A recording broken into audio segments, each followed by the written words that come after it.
Hi friends, ఈ వీడియోలో how to rise the ఎక్సెప్షన్ని ఎలా రైజ్ చేసుకోవాలి, ఎలా క్యాచ్ చేసుకోవాలో చూద్దాం. సో దాని పర్పస్ ఇక్కడ ఒక ఎగ్జాంపుల్ ప్రోగ్రామ్ ఉంది.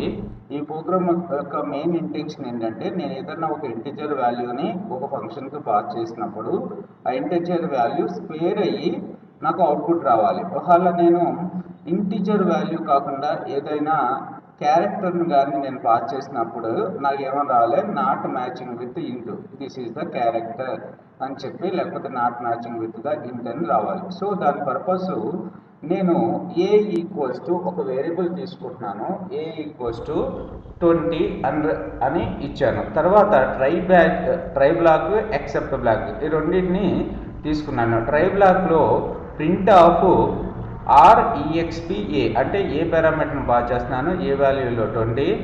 REXP అనేది ఏంటంటే మనకి ఇక్కడ ఫంక్షన్. ఓకే, ఈ ఫంక్షన్ని కాల్ చేస్తున్నాను ట్రై బ్లాక్లో. అలాగే ఎక్సెప్ట్ బ్లాక్లో వచ్చేసి ఎక్సెప్షన్ యాజ్ ఈ ప్రింట్ ఈ అన్నాను. అంటే మనకి ట్రై బ్లాక్ ఫస్ట్ ఎగ్జిక్యూట్ అవుతుంది, అప్పుడు ఈ ఫంక్షన్ REXP అనే ఫంక్షన్ని కాల్ చేస్తుంది. ఇక్కడ డెఫినేషన్ ఆఫ్ REXP పారామీటర్ వచ్చి ఏని పాస్ చేస్తున్నాను, ఏ వాల్యూ వచ్చేసి లేదు, మీరు కావాలనుకుంటే బి తీసుకోండి. Okay, so type of B, okay, B star B. Okay, ఇక్కడ ఇఫ్ టైప్ ఆఫ్ బి ఈ double equals to type of 2 అయితే, అంటే టైప్ ఆఫ్ బి ఏంటి, మనకి టైప్ ఆఫ్ బి ఏమొస్తుంది, ఇంటిజర్ వస్తుంది. రైట్, చూడండి ప్రింట్. సో ఫస్ట్ మనం టైప్ ఫంక్షన్ గురించి చెప్పాము ఒకసారి. టైప్ ఆఫ్ ఏ మనకి ఏమొస్తుంది చూడండి, ఇక్కడ క్లాస్ ఇంట్ అని వచ్చింది. Okay, integer type. అంటే టైప్ ఆఫ్ 2 అంటే ఏంటి అంటే, సెకండ్ 2ని నేను బాగా చేస్తున్నాను ఇంట్. అంటే type of B equals to type of 2 అయితే ఏం కావాలి, రిటర్న్ బి స్టార్ బి. అంటే మనకి 20 × 20 400 రిటర్న్ కావాలి. ఒకవేళ నేను ఇక్కడ నుంచి ఏం పాస్ చేస్తున్నాను అంటే, ఒక క్యారెక్టర్ని పాస్ చేస్తున్నాను. అంటే ఇక్కడ ఏ ఈక్వల్స్ టు వి అనే క్యారెక్టర్ని పాస్ చేస్తున్నాను. నాకు ఇప్పుడు ఏమొస్తుంది, రైట్. ఇప్పుడు type of B equals to type of 2 అయిందా, కాదు. ఇక్కడ type of B equals to string వచ్చింది మనకి. ఓకే, కాదు కాబట్టి ఈ ఎల్స్ బ్లాక్ ఎగ్జిక్యూట్ అవుతుంది. ఇందులో ఎల్స్లో రైజ్ అని కీవర్డ్ రాశాను. ఈ రైజ్ ఏం చేస్తుంది, ఏం రైజ్ చేస్తుంది, వాల్యూ ఎర్రర్. అంతేగా, మనకి type of B equals to type of A కాకపోతే మనకి వచ్చే ఎర్రర్ ఏంటి, value error as not matching with int అని చెప్పి ఈ ఎక్సెప్షన్ని మనం రైట్ చేస్తున్నాం. రైట్ చేసి ఇక్కడ ఎక్సెప్షన్ యాజ్ ఈ అంటే మనకి ఇక్కడ నుంచి రైజ్ అయిన ఎక్సెప్షన్ ఈ ఎక్సెప్ట్ బ్లాక్ క్యాచ్ చేసి మనకి ప్రింట్ ఈ. సో మనకి ఏం ప్రింట్ చేస్తుంది, నాట్ మ్యాచింగ్ విత్ ఇంట్ అని చెప్పి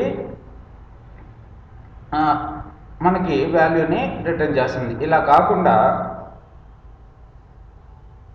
మీరు ఎక్సెప్ట్ వాల్యూ ఎర్రర్ ఈజ్ అని చెప్పి కూడా ఇలా పెట్టుకోవచ్చు, ప్రాబ్లం ఏమీ లేదు. Okay, not matching with error. ఇక్కడ ఏదైతే మనకి ఎర్రర్ వస్తుంది అనుకుంటామో ఆ వాల్యూని ఇక్కడ ఇచ్చుకుని మనం రైజ్ తర్వాత విత్ ఇన్ పారాంథసిస్లో మనం ఏదైతే కోడ్ రిటర్న్ చేయాలనుకుంటున్నామో ఆ కోడ్ని రాసినట్టయితే మనకి ఎక్సెప్ట్ బ్లాక్ ఈ రైజ్ చేసిన ఎక్సెప్షన్ని క్యాచ్ చేస్తూ ఉంటుంది. ఈ విధంగా మనం రైజ్ ద ఎక్సెప్షన్ని రైజ్ చేసుకోవచ్చు. Thanks for watching this video. ఇప్పుడు అసర్ట్ స్టేట్మెంట్ గురించి చూద్దాం. అసర్ట్ కీవర్డ్ గురించి.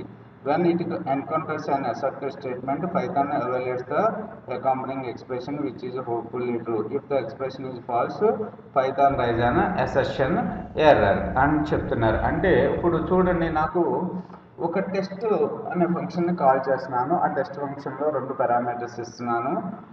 నాకు ఆ పారామీటర్లో ఏ అనేది ఎప్పుడు కూడా బి కన్నా పెద్దగా ఉండాలి. పెద్దగా ఉంటే నాకు ఎక్సెప్షన్ రావద్దు. ఒకవేళ ఏ వాల్యూ అనేది బి కన్నా తక్కువగా ఉన్నట్టయితే అప్పుడు నాకు అసెట్ అంటే ఒక ఎక్సెప్షన్ రావాలి. దాన్నే ఎసెప్షన్ ఎర్రర్ అంటారు. సో దీని పర్పస్ మనం అసెట్ కీవర్డ్ని యూజ్ చేసుకుని ఎలా ప్రోగ్రామ్ రాయొచ్చో చూద్దాం. ఫస్ట్ ట్రై బ్లాక్ని యూజ్ చేసుకున్నాను. టెస్ట్ 30, 20 అంటున్నాను. అంటే ఏ వాల్యూ 30, బి వాల్యూ 20. ఇప్పుడు టెస్ట్ ఫంక్షన్ కాల్ చేస్తున్నాను. టెస్ట్లో ఎసెట్ రాస్తున్నాను. Assert A is greater than B. ఇప్పుడు A is greater than B అనేది ట్రూ కాబట్టి మనకేమీ ఎర్రర్ రాలేదు. ఓకే, అవుట్పుట్లో ఎర్రర్ ఏమీ రాలేదు.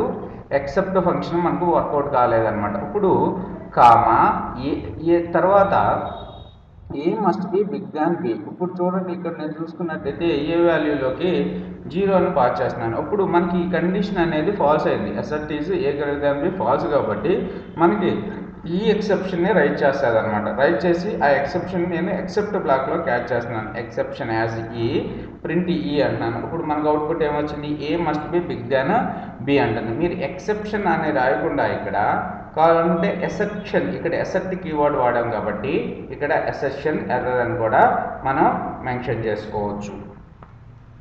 ఈ విధంగా మనం ఎక్సెప్షన్ రైట్ చేసుకోవచ్చు లేదా ఎసెప్ట్ చేయొచ్చు.